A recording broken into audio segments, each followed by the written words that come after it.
जय हिंद साथियों, स्वागत है आपका धावक फिजिकल एकेडमी में। आज मैं आपके लिए लेकर आया हूँ एक बेहतरीन सा सेशन जो रहेगा साइंस का प्रीवियस ईयर क्वेश्चन का, जो आपके लिए बहुत ही महत्वपूर्ण है।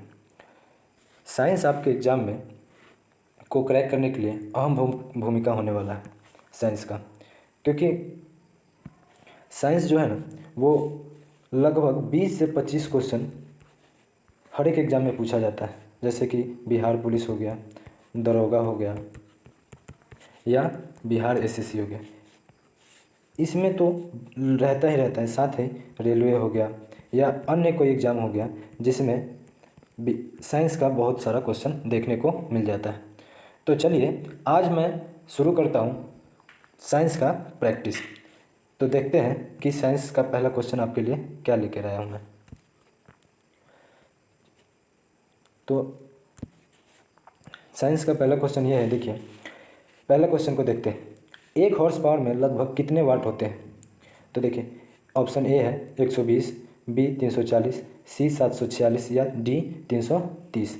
तो देखिए इसमें सही आंसर है आपका 746। देखिए पावर यानी शक्ति, हिंदी में से शक्ति कहते हैं। पावर का एसआई जो यूनिट होता है वो क्या होता है? वाट होता है। क्या होता है? वाट होता है। और एक हॉर्स पावर यानी एक हॉर्स पावर में लगभग 746 वाट होता है। और ये जो हॉर्स पावर है ना, ये इंजन इन सब का पावर को मापा जाता है। जैसे बोलते हैं एक इंजन में कितने हॉर्स पावर का है। ठीक है, चलिए नेक्स्ट क्वेश्चन की तरफ बढ़ते हैं। नेक्स्ट क्वेश्चन है, किस नियम के अनुसार दाब लगाए गए बल एवं क्षेत्रफल के अनुपात के बराबर होता है? किस नियम के अनुसार दाब लगाए गए बल एवं क्षेत्रफल के अनुपात का बराबर होता है? तो ऑप्शन देखते हैं। ऑप्शन ए में है पास्कल का नियम, दूसरा न्यूटन का नियम, तीसरा हुक्स का नियम या ये सभी। तो देखिए आपका यहाँ पे जो सही उत्तर है वो क्या है? पास्कल का नियम। देखिए पास्कल का नियम क्या होता है? पास्कल का नियम ये कहता है कि अगर आपका कोई एक क्लोज्ड बर्तन है, यानी एक क्लोज्ड बर्तन है और इसमें असंपटित यानी इनकम्प्रेसिबल अगर फ्लूइड भरा हुआ है, फ्लूइड यानी कोई भी द्रव हो सकता है, पानी हो सकता है, कोई भी चीज़ होता है जो कंप्रेस यानी पिचक ना सकता है। तो अगर हम एक साइड से कोई फोर्स लगाते हैं, एक साइड से कोई फोर्स लगाते हैं A1 एरिया पे, तो इस फोर्स के कारण जो प्रेशर जनरेट होगा, यानी इस साइड जो प्रेशर बन रहा है वो इस पूरे इंटायर फ्लूइड में, यानी पूरे द्रव में हर जगह क्या होगा? प्रेशर इक्वली बढ़ जाता है, यानी सब जगह प्रेशर उतना ही रह जाता है।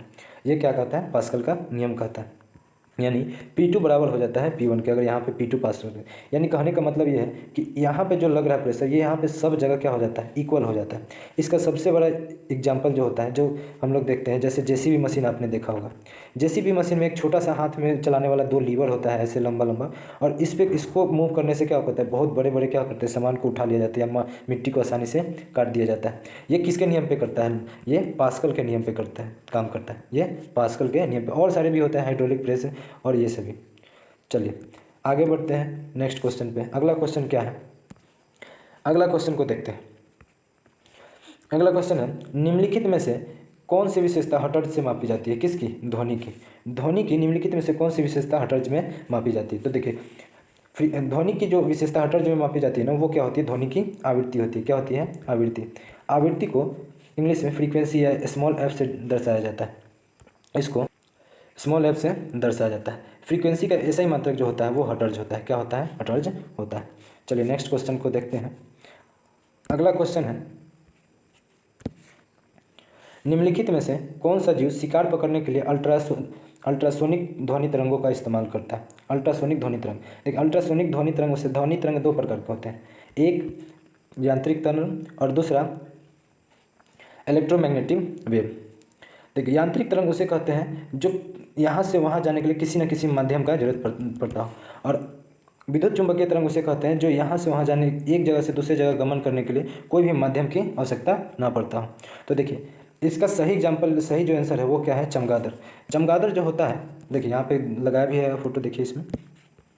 चमगादड़ जो होता है वो क्या करता है? हर जगह से अपना अल्ट्रासोनिक तरंग निकालते रहता है, क्योंकि ये देख नहीं सकता। ये जो जानवर होता है ये देख नहीं सकता है। तो देखिए देख नहीं सकता, लेकिन ये शिकार को पकड़ता कैसे है, तो अल्ट्रासोनिक तरंगों को निकालता है। और तरंग जो होते हैं ध्वनि के तरंग, वो परिवर्तन के नियम पे काम करते हैं। जैसे जिस जगह से जा रहा है, अगर सामने कोई एक ठोस वस्तु है तो यहीं से टकरा के फिर इसी दिशा में वापस आ जाते हैं।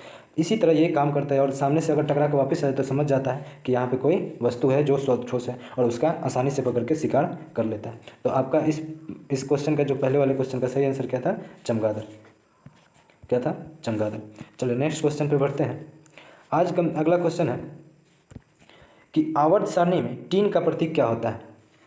आवर्त सारणी में टीन का प्रतीक क्या होता है? तो SN, SI, TN और TI। तो देखिए इन सभी में से आपका जो आंसर है, इन सभी में जो आपका आंसर है वो इसका राइट आंसर है SN।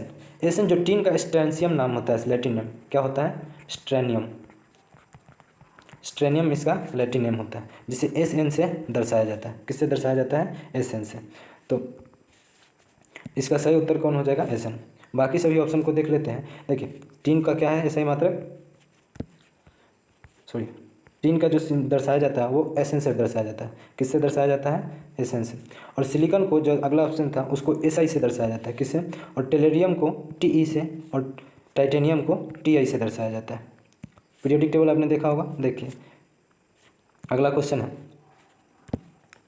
अगला क्वेश्चन को देखते हैं। अगला क्वेश्चन क्या है? इनमें से कौन सा संक्रमण धातु है? इनमें से कौन सा संक्रमण धातु तत्व है?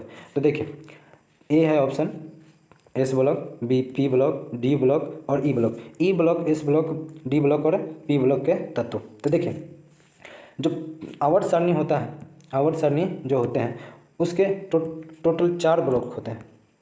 कौन कौन से?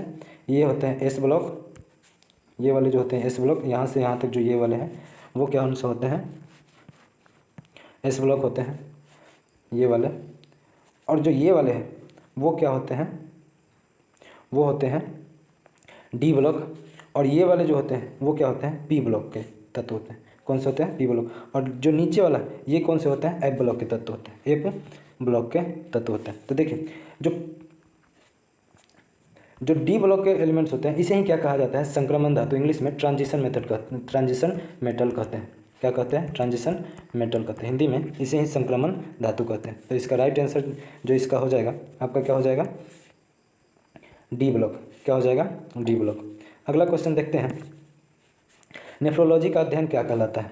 नेफ्रोलॉजी किसका अध्ययन है? सॉरी, नेफ्रोलॉजी किसका अध्ययन है? तो देखिए वृक्क, इंग्लिश में इसे क्या कहते हैं? किडनी। क्या कहते हैं? किडनी। किडनी का अध्ययन क्या कहलाता है? नेफ्रोलॉजी कहलाता है। देखिए अगला ऑप्शन है मस्तिष्क। तो मस्तिष्क का अध्ययन क्या कहलाता है? न्यूरोलॉजी कहलाता है। न्यूरोलॉजी कहलाता है। अगला हृदय का, हृदय का अध्ययन क्या कहलाता है? कार्डियोलॉजी कहलाता है। क्या कहलाता है? कार्डियोलॉजी। उसी तरह से यकृत का अध्ययन क्या कहलाता है? हेपेटोलॉजी कहलाता है। क्या कहलाता है? हेपेटोलॉजी। क्या कहलाता है? हेपेटोलॉजी कहलाता है। चलिए अगले क्वेश्चन की तरफ बढ़ते हैं। अगला क्वेश्चन है हमारा, कार का SI मात्रक क्या होता है? तो कार का SI मात्रक क्या होता है? जूल होता है। सेम उसी तरह बल यानी फोर्स का SI मात्रक क्या होता है? न्यूटन होता है। वाट किसका SI मात्रक होता है? तो हमने पहले ही बताया था। वाट किसका होता है? पावर यानी शक्ति का SI मात्रक होता है। किसका मात्रक होता है? शक्ति का। अगला क्वेश्चन देखते हैं।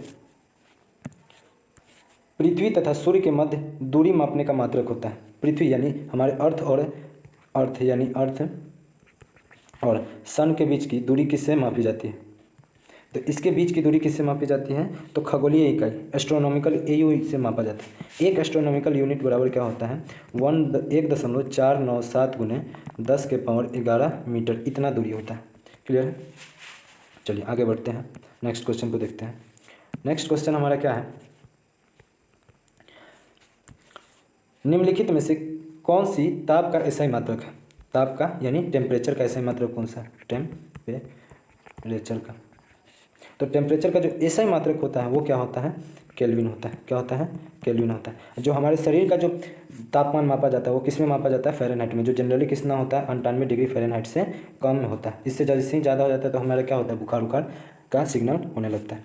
सेम उसी तरह डिग्री भी तापमान का ही मापा जाता है। सेल्सियस भी किस में मापा जाता है? इसमें ही मापा जाता है। लेकिन केल्विन जो होता है वो क्या होता है? SI मात्रक होता है। अगला देखते हैं। अगला क्वेश्चन क्या है कि निम्नलिखित में से गति का प्रथम समीकरण कौन सा है? निम्नलिखित में से गति का प्रथम समीकरण कौन सा है? तो ए है V = U + AT। सेकंड है S = U T plus half A T square, और थर्ड है वी स्क्वायर बराबर यू स्क्वायर प्लस 2 AS। तो देखिए इसका राइट आंसर है ए। जो ये ए वाला है ये गति का फर्स्ट इक्वेशन होता है, ये सेकंड इक्वेशन होता है, और ये वाला थर्ड इक्वेशन होता है गति का, तीसरा समीकरण होता है। चलिए आगे बढ़ते हैं। चलिए यहीं पे आज का सवाल सब खत्म होता है। आशा करते हैं कि आपको अच्छा लगा। अगर अच्छा लगा तो लाइक ज़रूर करें, और सेशन कैसा लगा ये ज़रूर बताएं कि कैसा आपको लगा सेशन। ऐसे ही आपके लिए डेली प्रश्न का क्या लगाते रहेंगे, हम आपके लिए एक प्रैक्टिस सेट लाते रहेंगे और आपके तैयारी को जो बहुत अच्छा ही बना देगा। धन्यवाद।